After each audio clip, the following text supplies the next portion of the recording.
सूर्यकांत त्रिपाठी निराला भाग 7 चैप्टर 7। जन्म सन 1899 महिषादल, बंगाल के मेदिनीपुर जिले में। पारिवारिक गांव गढ़ाकोला, उन्नाव, उत्तर प्रदेश।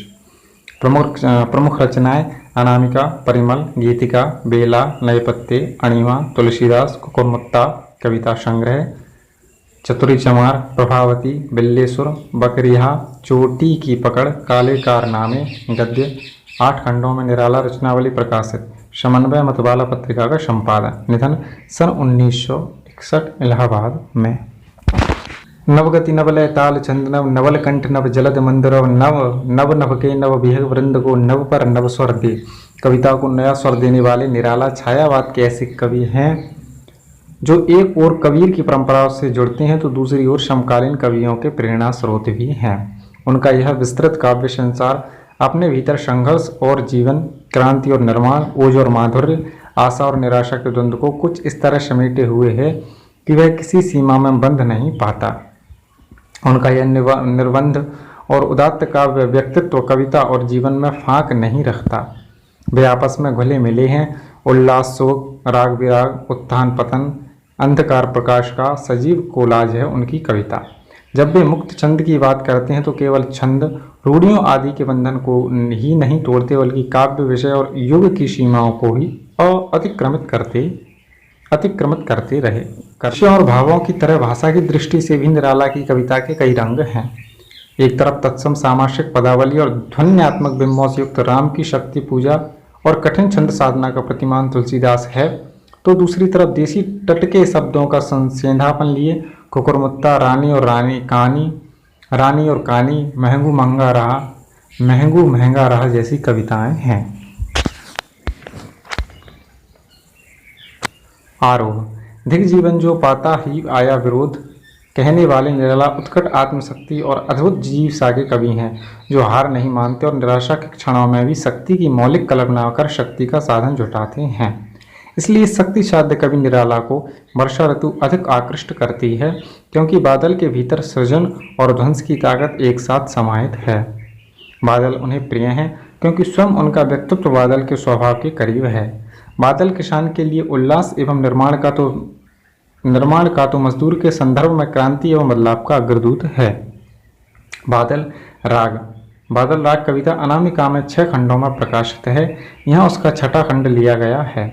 लघु मानव, आम आदमी के दुख से त्रस्त कवि यहाँ बादल का आह्वान क्रांति के रूप में कर रहा है क्योंकि विप्लव रव से छोटे ही एवं शोभा पाते किसान मजदूर की आकांक्षाएं बादल को नव निर्माण के राग के रूप में पुकार रही हैं। क्रांति हमेशा वंचितों का प्रतिनिधित्व करती है। इस अर्थ में भी छोटे को देखा जा सकता है। अट्टालिका नहीं है रे, मैं भी वंचितों का पक्षधरता की अनुगूंज स्पष्ट है। बादलों के अंग अंग में बिजलियां सोई हैं। वज्रपात से उनके शरीर आहत भी हों तो भी हिम्मत नहीं हारते, बार बार गिरकर उठते हैं।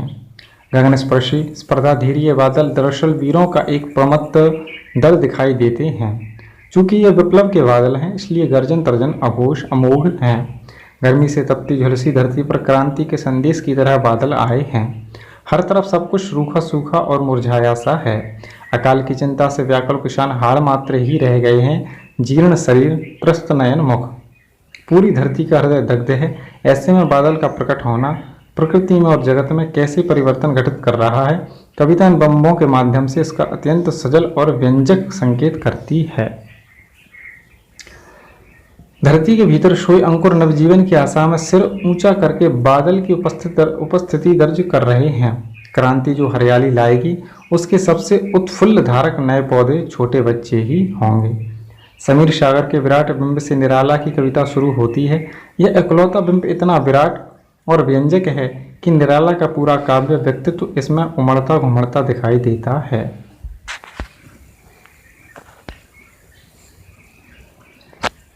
इस तरह यह कविता लघु मानव की खुशहाली का राग बन गई है। इसलिए बादल राग एक ओर नव निर्माण के नए राग का सूचक है तो दूसरी ओर उस भैरव संगीत का जो नव निर्माण का कारण बनता है। बादल तिरती है समीर सागर पर, अस्थिर सुख पर दुख की छाया, जग के दग्ध हृदय पर निर्दय विप्लव की प्लावित माया।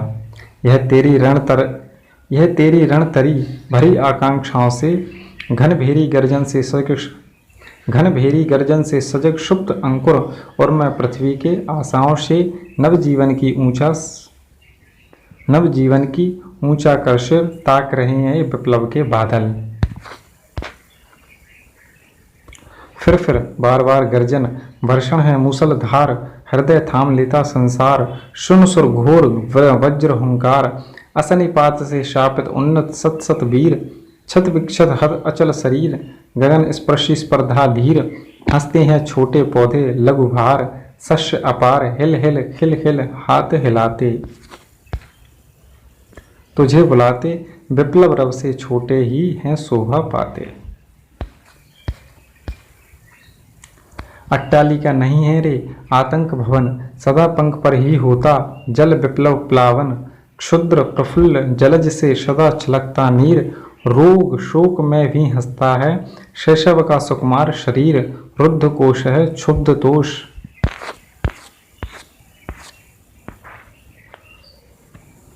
अंगना अंग से लिपटे भी आतंक अंक पर कांप रहे हैं, धनी वज्र गर्जन से बादल त्रस्त मुख ढांप रहे हैं, जीर्ण बाहु है शीर्ण शरीर, तुझे बुलाता कृषक अधीर, हे विप्लव के वीर चूस लिया है उसका सार, हाड़ मात्र ही है आधार, हे जीवन के पारावार।